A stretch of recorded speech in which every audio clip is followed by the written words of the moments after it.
Union Home Minister Amit Shah makes it clear CAA is here to stay. Amit Shah tears into the India bloc, says only centre can now allow citizenship and opposition states cannot block it. CA के कानून को Bharatiya Janata party की सरकार लाई है, नरेंद्र मोदी सरकार लाई है। इसको repeal करना असंभव है। हम पूरे देश को जागरूक करेंगे। One nation, one poll rollout likely in 2029. Panel submits report to President Murmu. India Today accesses report. 3-tier simultaneous poll suggested to ease burden on economy.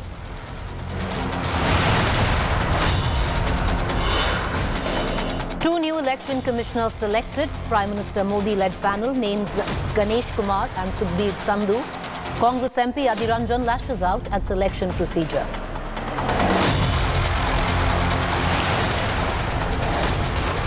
There's been a big fallout over BJP's Karnataka list. Ex-Mysuru MP Pratap Sima taunts his replacement royal scion, Yuduvir. Ishwarappa claims Yadiyurappa denied ticket to his son. Go back protests erupt against Shobha Karanjale.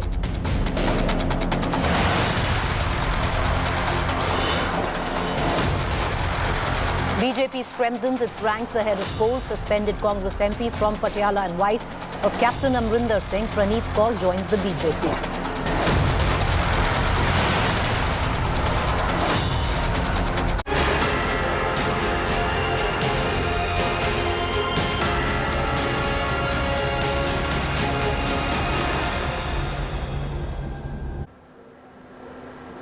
One nation, one poll has now gathered steam again once the panel led by former President Ramnath Kovind has submitted the One Nation, One Election report to President Murmu that has been accessed by India Today. The panel has recommended a 3-tier simultaneous poll.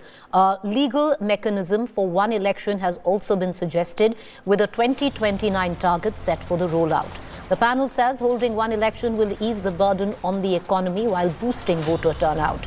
But not just that, in the event of a hung state assembly or if a government loses its majority, the panel has suggested fresh polls. The administration, the political machinery, gets involved in electioneering from time to time when it is not simultaneously held. Now when it's held simultaneously, you have an administrative and political machinery capable of working 5 years at a stretch. Implementing policies in a better way. The policies can go on and be implemented without break. It saves also resources. So it's something that there is no scope of criticizing or politicizing. This is something that should be welcomed. Modi ji का मकसद क्या है? One nation no election. One nation no election वही तो चाहते हैं, वही तो चाह रहे हैं. इसीलिए तो जा रहे हैं. मुझे 400 सीटें दीजिए, मुझे 2/3 बहुमत दीजिए, मैं संविधान बदलूं. संविधान बदलने का उनसे क्या फायदा मिलेगा? One nation no election. Cutting across to my colleague Nalini Sharma, who's joining us from the newsroom. Nalini, break it down, this report that has been submitted to the president. What does it entail in terms of when governments fall or, on any other, contingencies in place? Well, Preeti, it's been an interesting series of developments because it's not just one report but two reports on One Nation, One Poll that we're talking about. One is by the high-powered committee that was led by the former President Ramnath Kovind that has been submitted to the President, and another report on behalf of the Law Commission has been submitted to the Law Ministry to act upon it. Now, both these reports, what we are given to understand, essentially talk about implementing One Nation, One Election only by 2029, not any time before that. And what they're also saying, apart from the usual points as they're considering that they cut the kind of expenditure that happens during elections and all of that, but they've also gone ahead and recommended the relevant constitutional amendments that need to be done to make One Nation, One Poll a reality. What we are also given to understand is that the report by the Law Commission also includes something called a concept of a unity government, which essentially means that if any government in any state falls when simultaneous elections have been put into force, then in that case, multiple representatives of several different parties can come and form the government in that state called a unity government for the time being, till the time the next elections don't happen. What they've also put into place provisions regarding what exactly happens when a government falls and how soon the elections can be conducted. It remains to be seen how soon the government and the president are able to act act upon this to make this a reality. But one thing is certain, that both the high-powered committee led by Ramnath Kovind along with the Law Commission have both recommended that by 2029, which is the next general elections, one nation, one poll can in fact become a reality. And it remains to be seen how this happens. Another very important aspect, Preeti, that we missed out is that in the state elections that are leading up to 2029, the term for all of these states is only going to be up till 2029. So even elections that are happening in 2028, the governments that will be formed will only be up till 2029, and then in 2029 the Lok Sabha elections and the state assembly elections will all be held simultaneously. Thanks, Nalini, for joining us with the details for our viewers. These are recommendations. They haven't been adopted, but we're just giving you what these recommendations entail of those two reports that Nalini was referring to. Let's quickly now shift focus to the new two election commissioners who were named. In a meeting led by Prime Minister Modi, Home Minister Shah and Congress MP Arvind Choudhary, two new ECs were selected.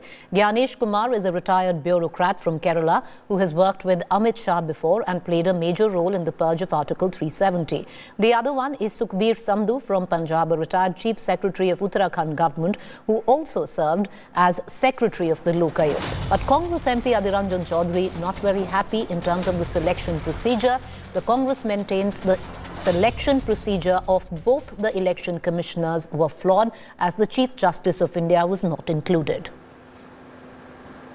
ये गोयल साहब की नियुक्ति की समय हमारे supreme court ने ये टिप्पणी किए थे, आपको शायद याद है कि लाइटनिंग स्पीड में उनको नियुक्ति किए गए थे, और वैसा ही लाइटनिंग स्पीड में भी वो भी निकल गए, रेजिग्नेशन डाल दिए। एक लाइटनिंग स्पीड में वो आए और डिजिटल स्पीड में वो चले गए, और बीच में हम इधर जाए ना उधर जाए, रिक्त पद लेकर हमें दिक्कत बढ़ गए। वो दिक्कत निपटने के लिए आज हमें जरूरी था कि दो इलेक्शन कमिश्नर के चयन हो। तो इसमें चयन हुई, एक तो केरल के मिस्टर मोहेश बोल के, और एक पंजाब के मिस्टर संधू बोल के। हमारा जो कमेटी, ये कमेटी की में एक प्राइम मिनिस्टर है, उसके साथ होम मिनिस्टर, मतलब दो मंत्री, और मैं एक विपक्ष। मतलब शुरू से ही इस कमेटी में बहुमत सरकार की पक्ष में है। तो इसलिए मैं कहीं या ना कहें, सरकार जो चाहेगी वही होगी। सरकार की मंशा मुताबिक ये इलेक्शन कमिश्नर उसका चयन होगी। Let's quickly bring in my colleague Aishwarya Paliwal, who joins us. She follows the Election Commission closely. The next question, Aishwarya, of course, the controversy over the election, or the selection rather, of the two election commissioners, which the Congress not too happy about in terms of procedure. Two very quick questions, Aishwarya, if you can touch upon. One, that as per rule, was the Chief Justice of India necessary to be a part of this meeting in the selection? Number two, Aishwarya, now that the election commissioners are in place, how soon can we get the news of the dates being announced where elections 2024 is concerned? Well, Preeti, I'll start by answering the second question first. It definitely is $1 million question. But from what we understand from our sources in the Election Commission, in the next 48 hours, we should expect the Election Commission to come out and to announce the big dates for 2024 Lok Sabha elections. The Commission on its part is fully prepared. They are ready. They are now just waiting for the two election commissioners to officially join the ECI. And to answer the first question, Preeti, the CGI in the order had clearly said till the time the government does not come up with a law, that's the time when the CGI will be made a part of the panel. But the government did come up with a law, and with regards to that, the selection process has been done. This selection process will stand the test of time. People can obviously go to the Supreme Court, but let me tell you, legally, this is very sound. And in the next 24 to 48 hours, Preeti, we will see the election commissioners stepping into the election, stepping here, and also making sure that in the next 24 to 48 hours, the Election Commission comes out with the date, because they, on their part, Preeti, let me tell you, are fully prepared. All right, so it's either the 15th or the 16th, and we should get the dates of the next election. Thank you, Aishwarya, for joining us. Let's quickly shift focus now. The Home Minister, Amit Shah, launched a big CAA defense today. Amit Shah has made it clear that the Citizenship Amendment Act will never be taken back and the BJP-led government will never compromise with it. Amit Shah came down heavily on the opposition for opposing CAA and said that CAA is not an anti-Muslim law. Bharat की नागरिकता सुनिश्चित करना ये भारत का विषय है. Home Minister Amit Shah's big CAA defense. नागरिकता के बारे में कानून बनाने का अधिकार केवल और केवल भारत की संसद को दिया गया है. एक केंद्र का विषय है, केंद्र और राज्यों का साझा विषय नहीं है. And a roaring answer to the opposition parties. Yet again, Shah made it clear that the Citizenship Amendment Act is here to stay. CA का कानून कभी वापस नहीं जाएगा और भारत की नागरिकता सुनिश्चित करना ये भारत का विषय है, भारत की संप्रभुता का निर्णय है. इसके साथ हम कोई कॉम्प्रोमाइज नहीं कर सकते. Stressing that the CAA is not against Muslims, Home Minister Shah said it gives refuge to minorities facing atrocities by Islamists in Pakistan, Afghanistan and Bangladesh. Shah accused the opposition of spreading politics of lies. Criteria ये बना है कि जिस पर धार्मिक प्रताड़ना होती है इसको देंगे, और अगर वो मुसलमान और भारत के पुराने हिस्से से मुसलमानों पर इसलिए धार्मिक प्रताड़ना नहीं हो सकती कि तीनों देश घोषित इस्लामी स्टेट है. The Home Minister tore into the opposition for targeting CAA. Delhi के मुख्यमंत्री अपने भ्रष्टाचार के उजागर होने से अपना आपा खो बैठे हैं. 2014 तक जो आ गए इनको नागरिकता देनी है और इतनी ही चिंता है तो वो क्यों बांग्लादेशी घुसपैठियों की बात नहीं करते हैं, रोहिंग्यास का विरोध क्यों नहीं करते हैं? क्योंकि वो वोट बैंक की पॉलिटिक्स कर रहे हैं. बांग्लादेश से जो बंगाली हिंदू आए हैं इनको नागरिकता देने के लिए एक कानून है. ममता जी को मैं खुली चुनौती देता हूं, इस कानून की धारा में से किसी की नागरिकता छीनने की एक धारा वो बता दे सार्वजनिक रूप से. वो खौफ पैदा कर रही है, हिंदू और मुसलमानों के बीच में विखवाद कराना चाहती है. But opposition continued to train guns on center, calling CAA a BJP poll gimmick which will only help Pakistanis. पूरा देश मिलके, सारी सरकारें मिलके अपने देश के बच्चों को रोजगार देने में असमर्थ हैं. जो इतनी भारी संख्या में बाहर से आप पाकिस्तान, बांग्लादेश के लोगों को हमारे देश में लाके बसाना चाहते हो, उनको नौकरियां कहां से दोगे? उनके लिए नौकरियां कहां से आएंगी? Mr. Amit Shah's experiment of cheating the people of Bengal, cheating the people of Assam is not going to work. People of Assam and Bengal are going to punish Mr. Amit Shah and the whole BJP party itself, which is hell-bent to divide India on religious lines. Mr. Amit Shah, how long will you continue with this Ghuspetia rhetoric and Ghuspetia politics? Will religion decide who is an infiltrator and who is a refugee? If religion will decide, then who is playing vote bank politics, Mr. Amit Shah? Us or you? The day saw Pakistani Hindu refugees staging protest at residence of Kejriwal, slamming him for terming them rapists and thieves. Pakistan से आए थे, हम 2013 में आए थे. हाँ, तो हमारी इनसे यही एक शिकायत है कि ये हिंदू भाई हो के हमारा विरोध क्या करते हैं. हमने हमारा परिवार छोड़ा, घर छोड़ा, मकान छोड़ा, हमने आए हमारे मुल्क, हमने देश छोड़ा, हम रहना चाहते, हिंदुस्तान में रहना चाहते. The citizenship law is certainly going to be the simmering issue in the run-up to the Lok Sabha elections. Bureau Report, India Today. With that, I'm going to go into a quick break. To stay with us on the other side is To The Point.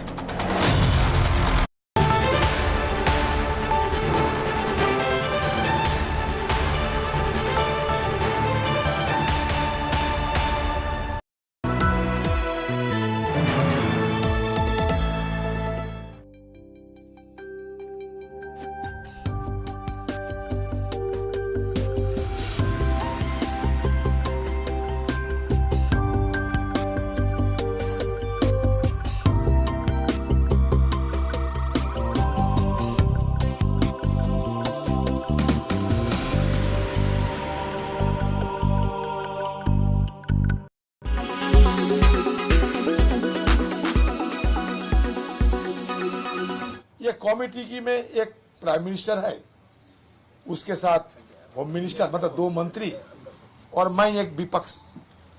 मतलब शुरू से ही इस committee में बहुमत सरकार की पक्ष में है।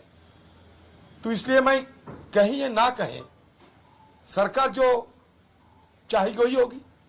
सरकार की मंशा मुताबिक ये इलेक्शन कमिश्नर उसका चयन होगी। बीच में विनीत गोयल साहब वो भी रेजिग्नेशन दे डाली, वो भी रिक्त हो गए। पिछले बार ये मीटिंग होने वाला था, उस समय भी हम आए थे लेकिन डिफॉल्ट हो गई थी, इसको टाला गया था। जो चंदा साहब रिटायर होने के बाद टाला गया था।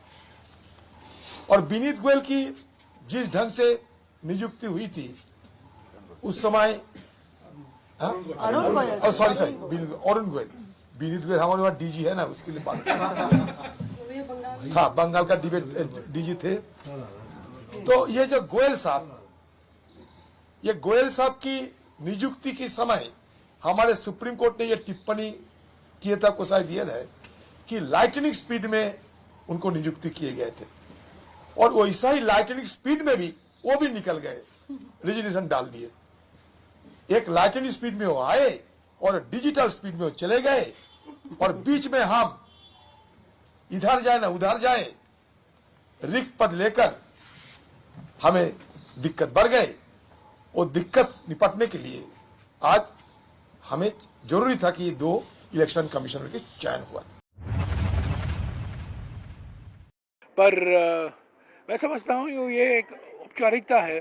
सरकार दिखा रही है कि हम संवेदनशील है, पर उनकी कोई मंशा नहीं है, कोई मानसिकता नहीं है, उनका कोई इरादा नहीं है कि किसान को एमएसपी का लीगल गारंटी दे, स्वामीनाथन फार्मूला के आधार पर, यानी कि खेती की लागत उसके 1.5 गुना स्तर पर एमएसपी लागू करे। और जो राहुल जी बार बार कह रहे हैं कि 16 लाख करोड़ पूंजीपतियों का तो अपना ऋण माफ कर दिया है, पर किसानों का कर्जा आप क्यों नहीं माफ कर रहे हैं? दिल्ली में संयुक्त मोर्चा की तरफ से उसकी तैयारी के लिए सारे लोग आए हुए हैं, वो बैठे हुए हैं, अभी प्रबंध किया है। आज का 1 दिन का ये महारैली है जो दिल्ली मोर्चे की रह रही मांगे हैं उनके संबंध में।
Make your media plan smarter with India Today Live TV on your connected devices.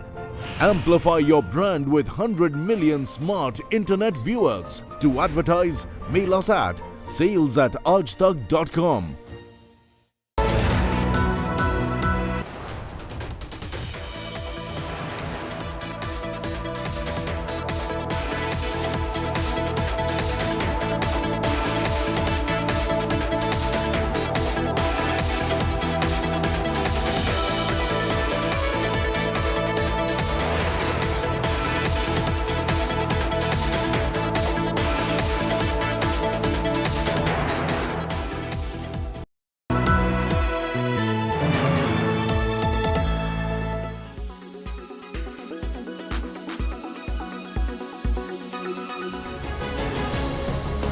Weeks before India heads into crucial general elections, and 4 years after it was passed in the parliament, the Modi government has notified rules for the Citizenship Amendment Act.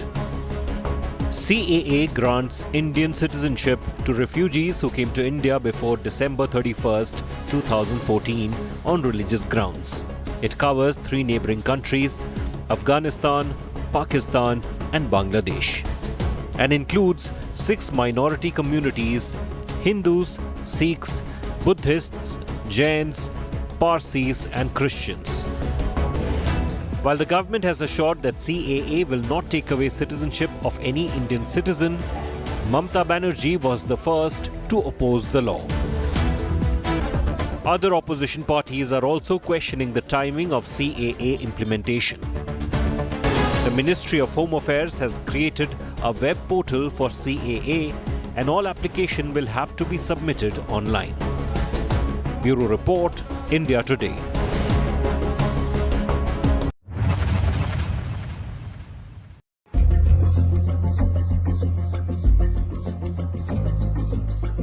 The BJP's war for 2024 just moved to the next level, with the country's ruling party firing its second list for the Lok Sabha. And amidst the churn and turbulence of abrupt drops and fresh faces, a clear pattern and message emerges. That controversial motor mouths can no longer rely on a Lok Sabha ticket. And those who embarrass the party with their public opinions stand to see their careers evaporate. In Karnataka, for instance, outspoken Mysuru MP Pratap Simha, whose name cropped up recently in the Parliament attack episode, has been dropped. Similarly, previous BJP state president, the incendiary Nalin Kumar Katil, sitting MP from Dakshin Kannada for multiple terms, has been given the boot. And a sword hangs over Uttara Kannada MP Anant Kumar Hegde for his legacy of communal remarks, including a recent claim that the BJP government would alter the constitution to remove the word secular. Either dropped or on notice, the BJP leadership is sending out a clear message. Stay in line, behave. The party doesn't want needless bombast and controversy. The trend continues from the BJP's first list, when high-profile rabble-rousers like Ramesh Biduri and Parvesh Singh Verma were denied re-election tickets from their seats in Delhi. It may be argued that many motormouths have still managed to get tickets in the second list, including Tejasvi Surya and Shobha Karanlaje. But that's likely because winnability outweighed any concerns over their public controversies.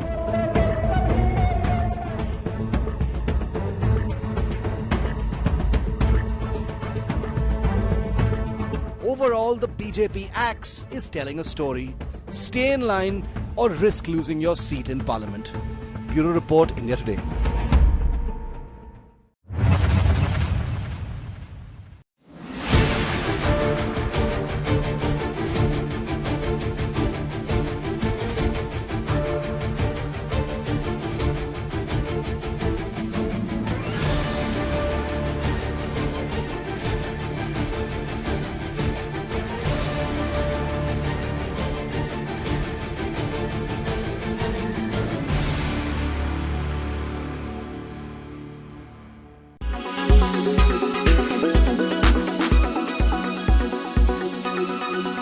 Make your media plan smarter with India Today Live TV on your connected devices. Amplify your brand with 100 million smart internet viewers. To advertise, mail us at sales@aajtak.com.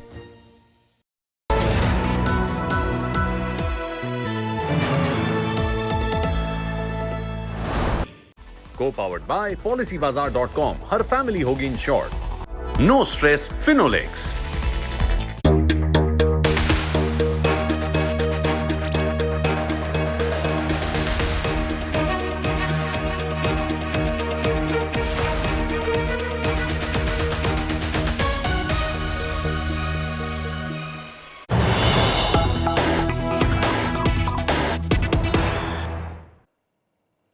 Good evening, you're watching To The Point. I'm Preeti Choudhary. The latest news break that is coming in from Bihar, it does seem that the BJP has finally sealed the Bihar seat sharing formula.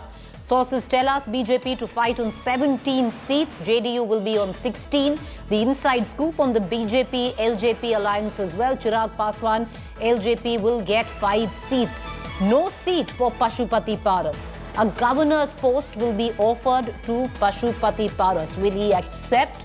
But for now, Chirag Paswan had dug in his heels when it came down to seat sharing, and he seems to have got what he wanted.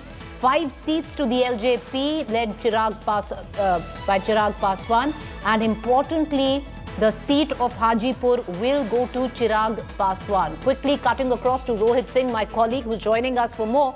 Rohit, it does seem now it's more or less final. The seat sharing formula worked out. Chirag Paswan to get 5 seats, including Hajipur. But the big question, will Pashupati Paras accept it? Because he's made it always very clear that he was the true inheritor of his brother's political legacy, the father of Chirag Paswan, Ram Vilas Paswan.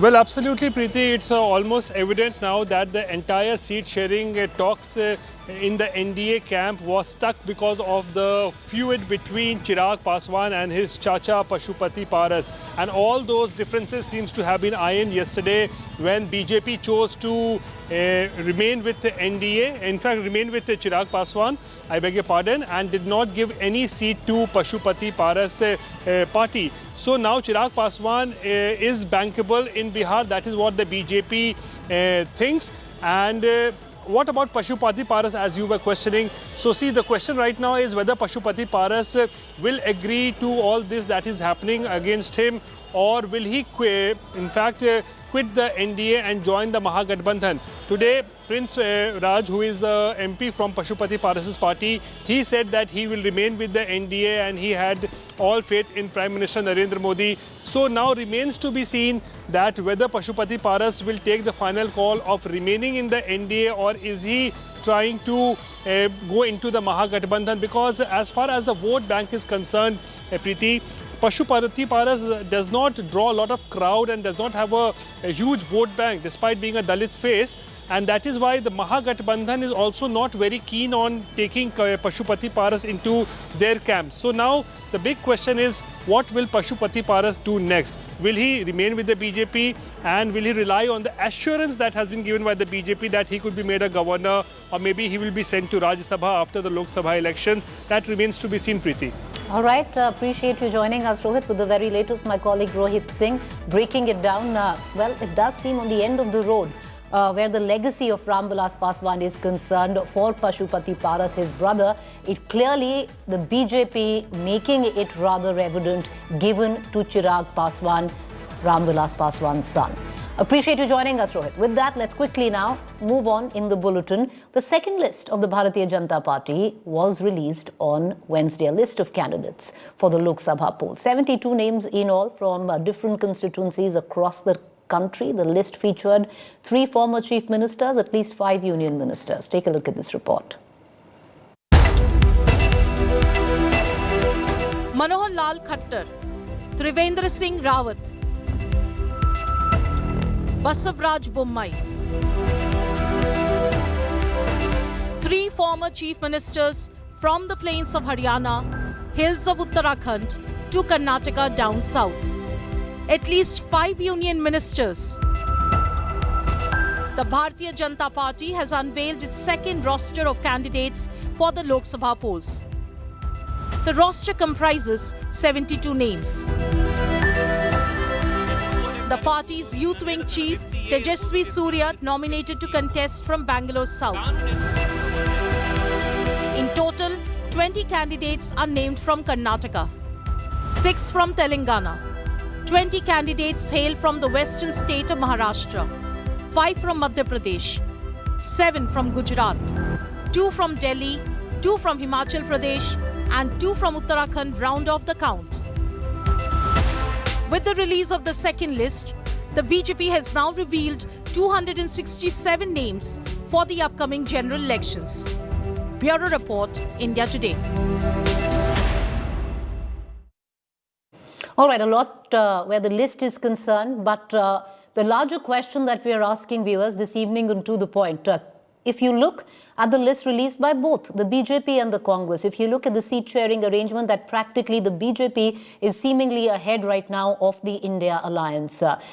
who has the edge? It can be a rhetorical question for many, but let's take it to our panelists this evening. Tuhin Sinha, National Spokesperson, Bharatiya Janata Party; Jyoti Kumar Singh, National Spokesperson, Congress; Sanjay Singh, Consulting Editor, IANS; Ashutosh, author, political analyst. I want to begin with the Congress spokesperson, Jyoti Kumar ji. Jyoti Kumar, where Bihar is concerned, Pashupati Paras, are the doors of the India Alliance open for him, or not much draw, really wouldn't matter if he comes, so not very keen? See, like Mahagathbandhan, we like our alliance. We are very confident. We are confident about our alliance partners. We are only looking and trying to strengthen our voters.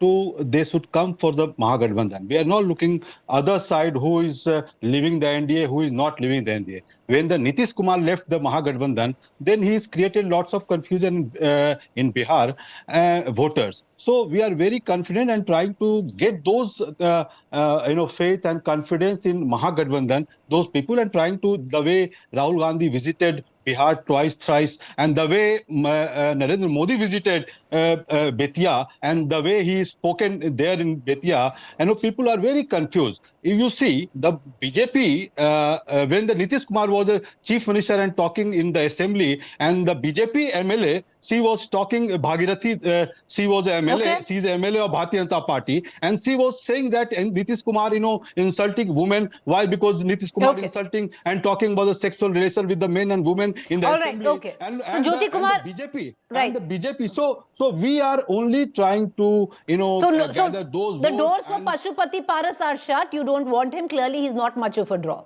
So that's... No. See, I told you, like, Congress party is not looking in that way. Who is leaving NDA and who is not leaving NDA? We are only talking with the welfare of the youth, Mahila, Kisan, and those people. And No, they but are talking allies about, they are make- trying to but India is break a- the So but we are India not is on that of line. allies, We are no, not sir. on So that line. I should, okay. Of what you're saying, the doors for the India Alliance shut where it comes down to Pashupati Paras. That's the question I'm not that I saying have that. asked. I'm saying India Alliance is only trying to talk about the welfare of the But you're youth, not answering my Mahila question, and sir. 3 times I've asked you the same question. Yeah, because our line is different. Our line is Okay. not the Bharatiya Janata Party line. Okay. They are trying to give threat of the ED and CBI and trying to break But the. sir, okay, no, it's a very, line. But it's we a are very not going normal. that. Okay, But, yeah, we are sir, not you're on not that line. understanding. It's a very normal question to ask because You are he's been not sidelined in the understanding. alliance. Basically, you are not. India India also Alliance is a different sir, line. Sir, India calm Alliance down is a 1 different minute. line. Sir, the fact is, it's a normal question to ask because he's been sidelined by the NDA. So therefore, are the doors open? Very normal question to ask. I get your point.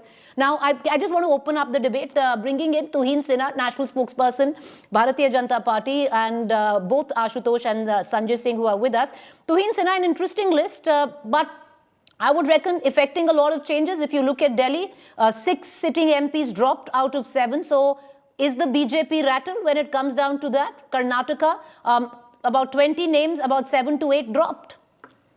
Good evening, Preeti. Good evening, everybody. Well, as of today, even before the announcement of the elections, the BJP has released 267 seats.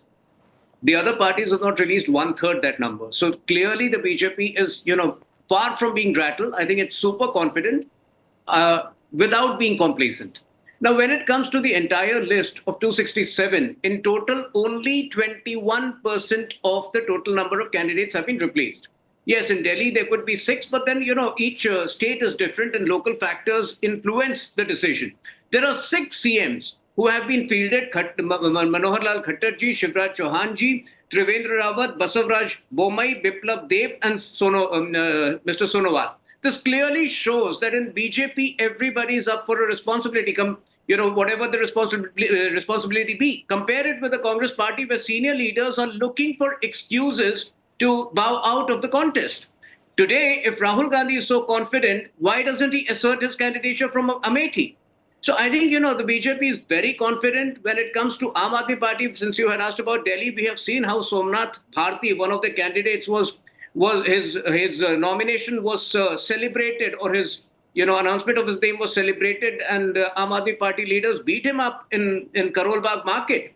So I don't think there is any competition between BJP and the other parties right now. All right, okay. I just want to bring in Ashutosh and Sanjay Singh into this conversation. Ashutosh, we've spoken multiple times about it, but if you look at in terms of alliances being brokered, seat sharing, the BJP is seemingly quicker. It's happened in Bihar. Bihar was one state everyone said that the BJP will have a huge issue, but it seems to have been brokered. Even in Maharashtra, the BJP seemingly doing way better than the Vikas Aghadi. The Mahayuti at least has an idea of what the numbers will look like. Preeti, I think Maharashtra, the India Alliance also had almost finalized. And that report has come almost a week back. They have not finalized yet. They have not made it public. That's a different thing altogether. And I think India Gathbandhan and NDA both are in the process of finalizing. It's like in Bihar. Like in Bihar, the BJP is trying to finalize the list, and because both the states, it's a very complicated alliance partners. Very, very complicated alliance partners. Look at a few months back. Nitish Kumar was with India Gathbandhan, and he was supposed to be the Sutradhar and everything. And suddenly he turned the table, and now he has joined BJP. And Chirag Paswan, who did not attend the Prime Minister's rally in Bihar, and suddenly he was hobnobbing with the Tejasvi Yadav. They were talking to each other, and the message was clear that if he's not given enough seats, then he might come to India Gathbandhan. So again, now Chirag Paswan has also been accommodated. Now the issue is that how many seats the BJP as a political party can give, and the Tejasvi Yadav RJD can give to their allies partners. So it's not an easy arithmetic for that simple reason, because there has to be some chemistry. Just because we have gathered so many political leaders and so many allies, that does not mean that you are going to win elections. So to create that kind of chemistry and bonds between the allies, it's not easy. And through that, even the India Gathbandhan is also going through that. And NDA is also going through that in Maharashtra and in Bihar. But Ashutosh, you don't think that the India Alliance is falling way behind right now? Honest opinion. They are slow. They are slow. There's no doubt about it. But the counter argument can be the BJP has to contest 543 seats along with the allies. Okay. The Congress, how many seats? The Congress is, I think, aiming at not more than 300 seats, maybe less than 300 seats. But yes, because the biggest challenge the Congress is facing in the North India, and by now they should have announced the candidates in Rajasthan, Madhya Pradesh, Chhattisgarh, Uttar Pradesh, and other areas. That means there are the serious problems, and right. I appreciate the point that the BJP has fielded the senior leaders, and in Congress the senior leaders are shirking the responsibility. They are not taking the responsibility. They are not. I can say that they are running away from the contest. That is for surety, and that has to be underlined. Well, that is true, because ultimately it's the cadre that fights the election, and the only way to tell your cadre that they are valued is if the biggest players go out and fight the election, and that hasn't quite happened where the Congress is concerned. How you're going to actually motivate your cadre? But Sanjay Singh, if you're talking about narratives, who's ahead can be a rhetorical question, but on the narrative of Parivarwad and Parivar, it's very interesting, because yes, the BJP is way ahead in announcing the list, and strangely, what one finds a little funny is because the BJP is taking on the Congress for actually going ahead and nominating candidates who have dynastic lineage. But the BJP itself, because if you look at it, Sanjay Singh, son of former Chief Minister Prem Kumar Dhumal, Anurag Thakur, former Chief Minister B.S. Yadurappa, B.Y. Raghavendra, nephew of former MLA Ravi Subramaniam, Tejashvi Surya, son of former Minister Ved Prakash Goyal, Piyush Goyal, daughter-in-law of former Minister Eknath Khadse, Raksha Khadse, and there are at least 15 more names. Preeti, I think the concept of dynastic Parivarwad and dynastic rule is somewhat different than being son or daughter of somebody and contesting an election and winning that election. Dynastic politics means actually if you are Lalu Yadav, your son Tejasvi Yadav or Tej Pratap Yadav or Misa Bharati, no matter what, they will be supremo of the party. If you are M. Karunanidhi, your son N.K. Stalin will be party supremo, and his son would be the next heir. If you are, the list would go on from state to state. If you are in Congress party, if you are descendant of Gandhi family, then Rahul Gandhi, no matter how many failures he faced, he'll be party's de facto supremo, or the family would be de facto supremo. So therefore, the concept of dynastic politics has to be particularly defined as to what it actually means. You cannot eliminate each and everybody.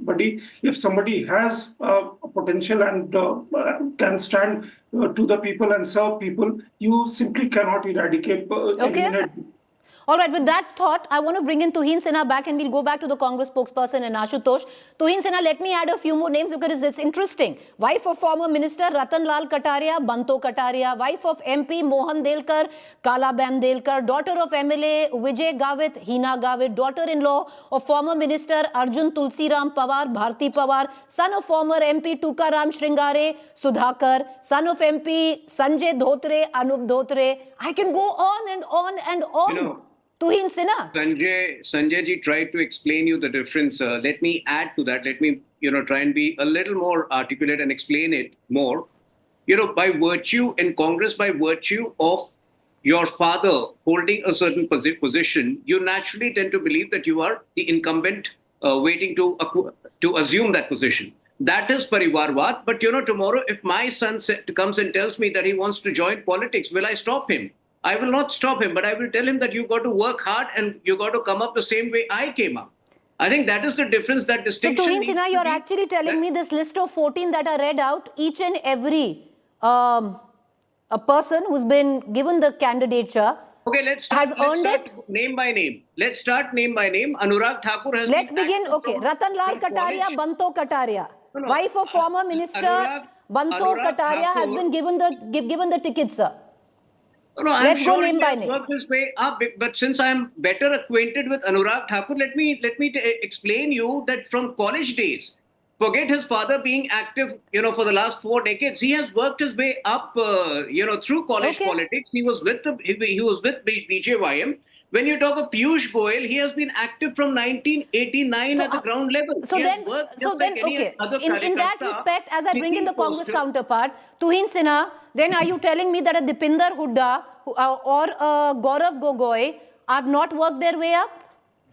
No, the moment they entered politics, they were assumed to be, descendants, or they were assumed to be incumbents who to, occupy the same chair that their father was Tuhin Sinha, the problem is if it is good for the goose, it has to be good for the gander.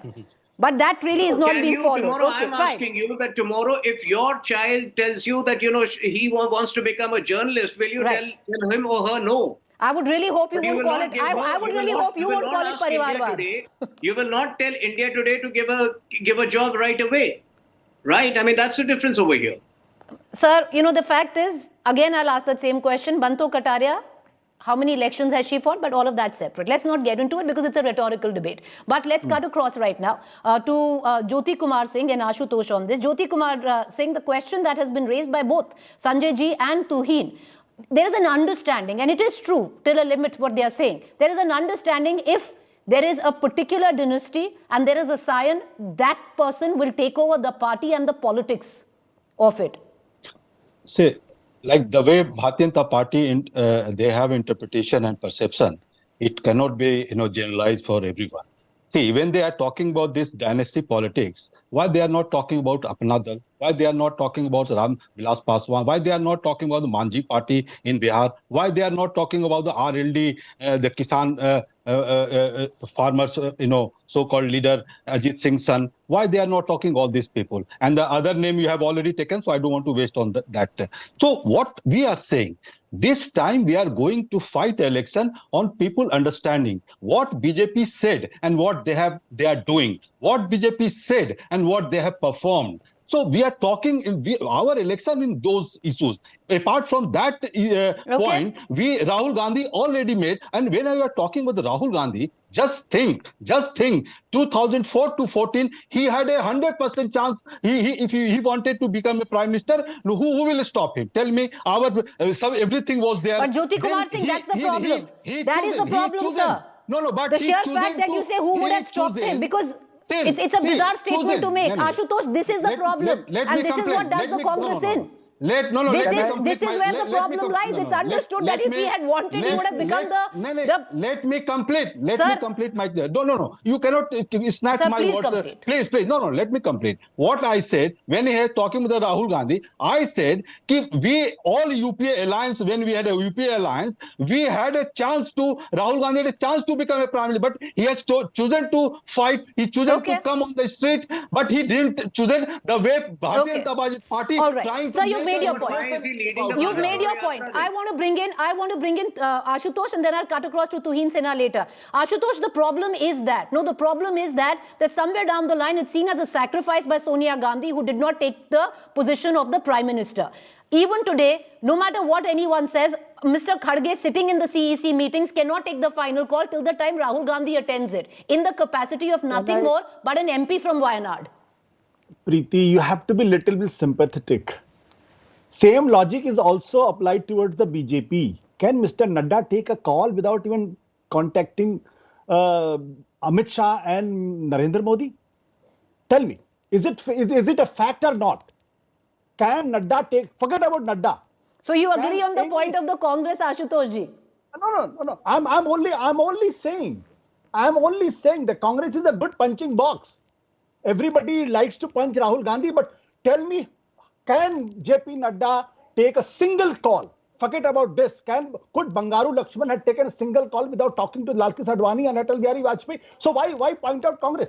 There are three things I want to say. First of all, the definition of dynasty by the BJP is like this: Ajit Pawar with Sharad Pawar is corrupt, but Ajit Pawar, when he moves to the BJP, is not corrupt. It's as simple. Himanta Biswa Sarma with the Congress is corrupt. When he moves to the BJP, is not corrupt. It's a similar definition. Second point, I can understand that Roger Binney has played from Ranji Trophy, from the first class to the Ranji Trophy Test Cricket World Cup, and then he became the BCCI president. How many matches Jai Shah has played? What is his credential as a cricketer? As a cricket administrator, has he played a single match? No, he's there because of his father. Let's call it spade a spade. Third point: if I have to make a choice between authoritarianism and the dynastic democracy, I'll prefer dynastic democracy, because authoritarianism is killing democracy in this country. That's the fact. Okay. Dynastic democracy is not a perfect democracy. Tuhin Sinha, you wanted to come in, sir, for a rebuttal. Go ahead. Since questions have been asked with Ashutosh ji, allow me to get in Tuhin Sinha. We're running out of time, sir. Go ahead, Tuhin Sinha. Since questions have been asked with regard to our alliance partners, let me tell you that at this point, our vision is confined to our party. We would ideally appreciate, when we say good things about good things should be brought in politics. Obviously, that's a vision. And over a period of time, we do hope that other alliance partners and other parties, why only alliance partners? We hope that one day even Congress will realize the futility of Parivarwad and give it up. So if we are trying to bring a positive practice in politics, that should be appreciated rather than, be looked at with such cynicism.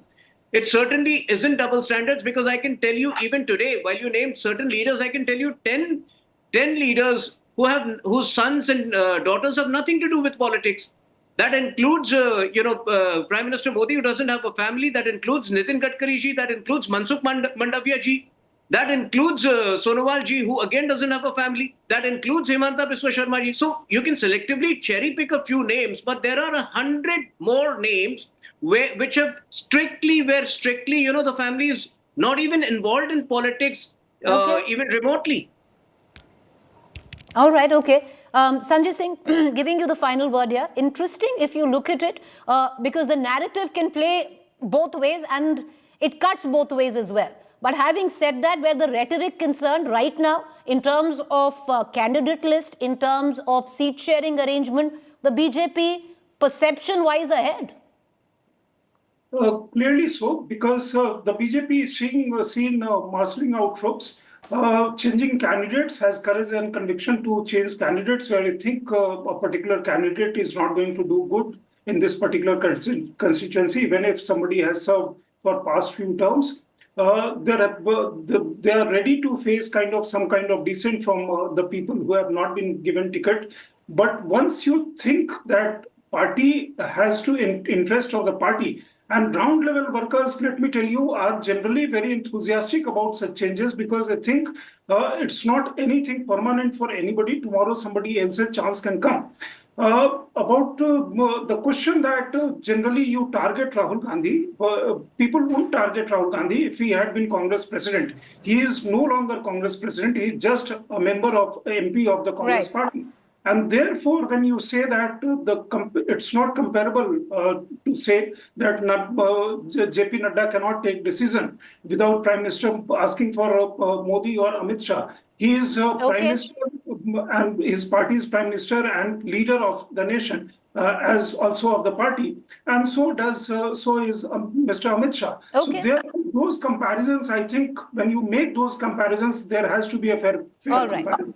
All right. You know, away from, like I said, the rhetoric of Parivarwad, because whether one likes to cherry pick or not, it's both sides of the divide. The BJP is none the richer when Parivarwad comes into question. But in terms of fielding their big leaders, definitely the BJP has an edge because most Congress big leaders are shying off from a battle which they fear that they might lose. And that's not the way to fight elections. A quick break to stay with us. Up next, News Track.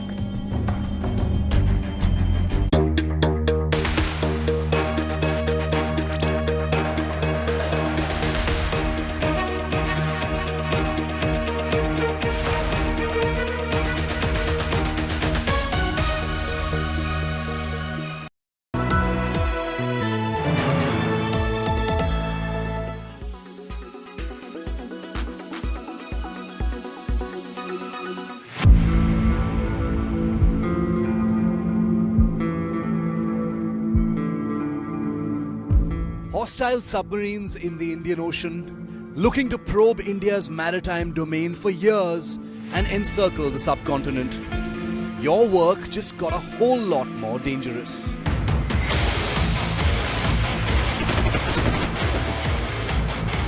Say hello to the Indian Navy's newest submarine hunters, the American-built MH-60R Seahawk helicopters that go by the moniker Romeo.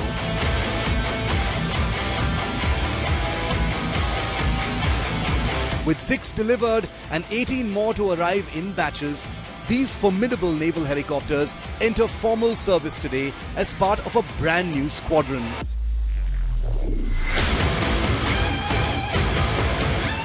The INAS 334, the new home to the Indian Navy's newest teeth against the quietest, most insidious threat in the Indian Ocean. The helicopters, which began deliveries in July 2022, have already begun operations from their new home base in Kochi, Kerala, deployed on Indian Navy ships and aircraft carriers for missions they've been designed for, as a harmful deterrent to misadventures in the Indian Navy's area of responsibility, the entire Indian Ocean. The Indian Navy's version of the MH-60 Romeo comes formidably armed for all manner of targets. For submarine targets, the Indian Romeos carry Mark 54 torpedoes. For ship targets, the helicopters will soon be fitted with Kongsberg naval strike missiles and then possibly an Indian anti-ship missile. The helicopters also carry a load of AGM-114 Hellfire precision strike missiles for a variety of surface targets. And finally, the APKWS laser-guided rocket system capable of pulverizing surface targets. The new helicopters fill an expanding gap in capability. The Indian Navy has not only been pressured by low submarine numbers, its anti-submarine warfare seeking helicopters have hit the end of their life and have been badly in need of replacing. With 6 now and a final fleet of 24 Romeos over the next few years, the Indian Navy finally has a no-nonsense arsenal capable of giving Chinese submarines and other threats serious second thoughts. Bureau Report, India Today.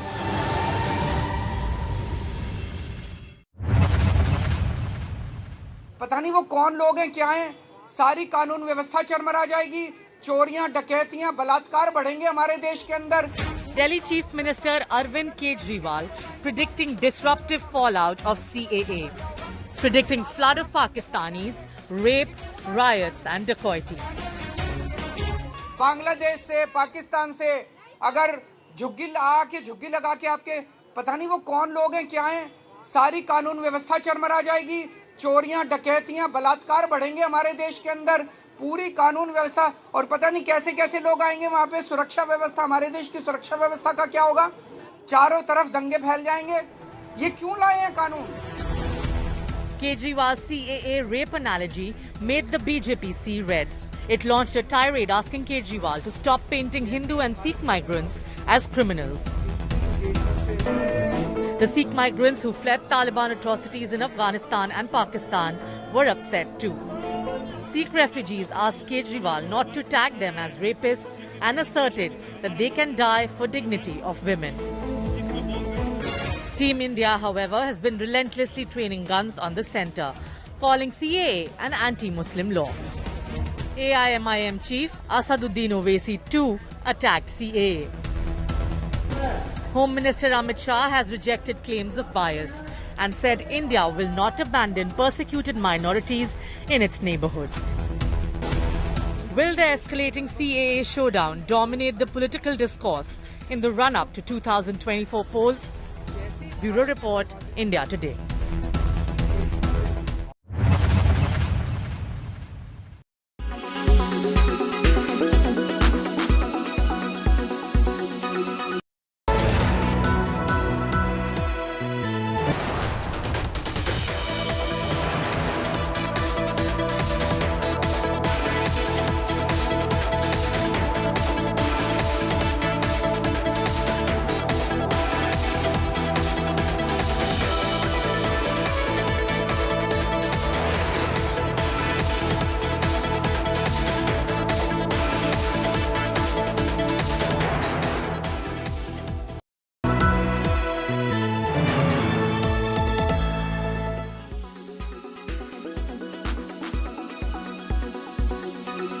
As you can see, the opposition is questioning this entire issue on timing. They say that an act which was passed by both houses of parliament in December 2019, for 4 years the government sits on it and then suddenly a few days before general elections are announced, notifies it. That this is being done purely with an eye on the election. It's a gimmick.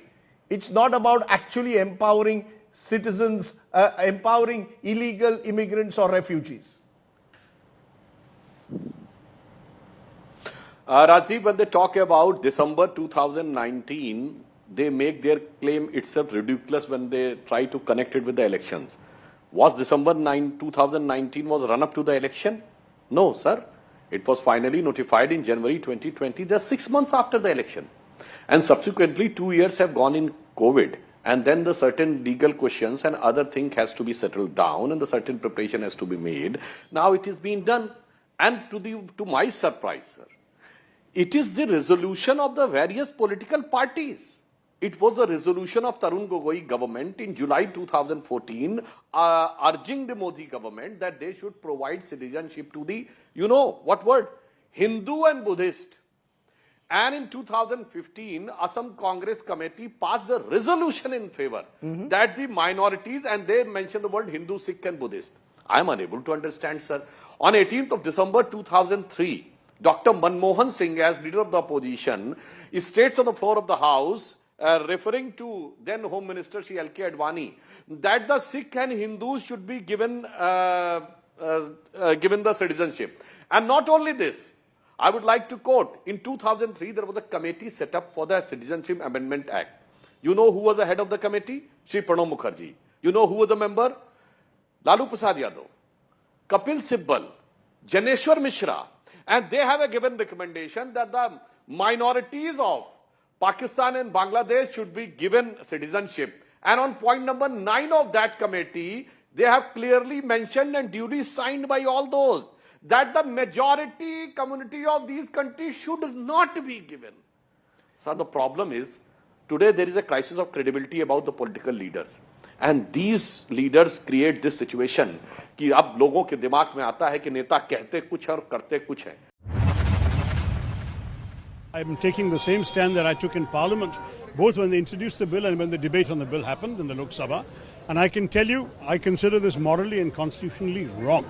This is the first time that into the principle of citizenship, you are finding a law being brought in that actually discriminates by excluding people of one particular faith. देखिए, मुझे लगता है कुछ लोग सोचते हैं कि वो कानून से और भारत के संविधान से ऊपर है। हम लोग संविधान से चलने वाले और संविधान से देश को चलाने वाले लोग हैं। हमारे लिए संविधान सर्वोपरि। पार्लियामेंट ने जिस कानून को पास किया उसको अक्षरशः लागू करना, इन लेटर एंड स्पिरिट लागू करना, वो हमने संकल्प लिया था, करके दिखाया है। और ये 70 साल तक कोई नहीं कर पाया। नेहरू जी के दिए हुए जख्म, जिसके कारण 45,000 लोगों की हत्याएं हुई जम्मू कश्मीर में, कांग्रेस दोषी है उसके लिए, नेहरू जी दोषी। उसको सुधारने का काम नरेंद्र मोदी जी की सरकार ने किया।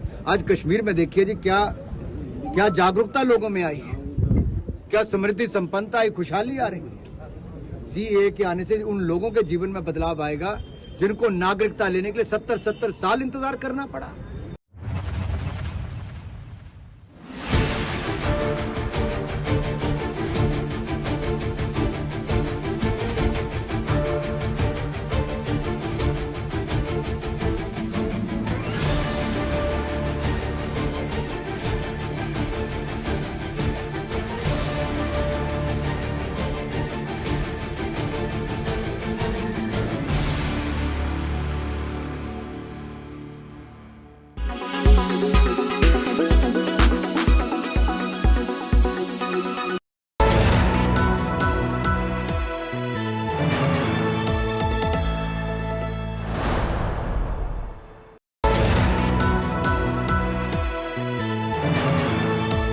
Presented by RP Sanjeev Goenka Group, Growing Legacies.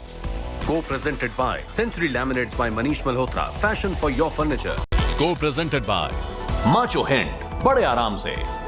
Co-powered by PolicyBazaar.com, her family होगी insured. No stress, Finolex.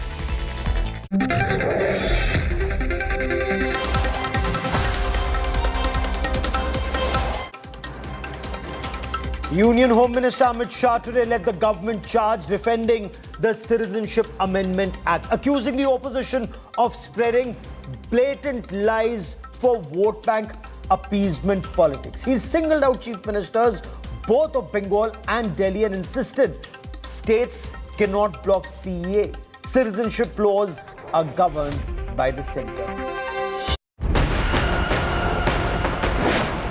Modi government versus opposition CAA showdown.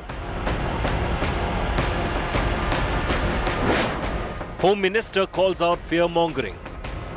Delhi के मुख्यमंत्री अपने भ्रष्टाचार के उजागर होने से अपना आपा खो बैठे। उनको मालूम नहीं है कि ये सारे लोग आ चुके हैं, आज भारत में ही रह रहे हैं। सिर्फ इनको अधिकार नहीं मिला है, वो अधिकार देने की बात है। Shah slams Mamta, Kejriwal, Uddhav and Stalin.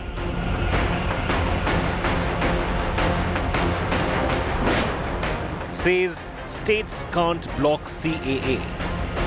संसद ने नागरिकता के बारे में कानून बनाने का अधिकार केवल और केवल भारत की संसद को दिया गया है। एक केंद्र का विषय है, केंद्र और राज्यों का साझा विषय नहीं है। Biggest counter to anti-CAA narrative. Big focus on Newstrack. Hindu refugees from Pakistan protested outside Delhi Chief Minister Arvind Kejriwal's residence, saying they were neither rapists nor robbers. Bhavani Devi, for example, a refugee from Sindh in Pakistan, said they were forced to live lives as virtually as slaves in Pakistan, and now had a chance at a decent life in India, but were being denied the same by some opposition leaders. So who is playing vote bank politics over CAA? Government, opposition, or both? We debate. I'm Gaurav Sawant as always. Let's get started with the headlines. One Nation, One Poll panel headed by former President Ramnath Kovind submits its recommendations. 3-tier simultaneous elections suggested to ease burden on economy. Amit Shah hails it as a historic day for democratic process.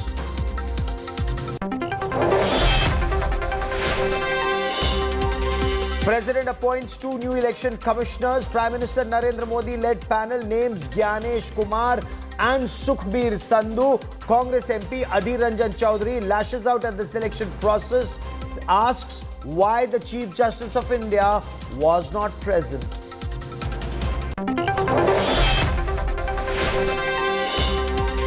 Team India allies, left and Congress at war again. Kerala Chief Minister lashes out at Rahul Gandhi, questions the Congress MP's silence on the Citizenship Amendment Act.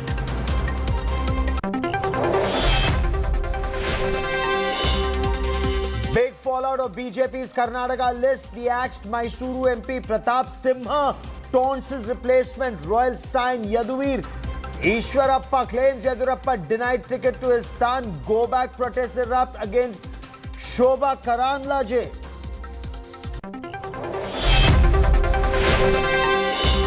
US passes the landmark bill that could ban TikTok, gives social media giants Chinese parent company 6 months to sell its controlling stake or be blocked.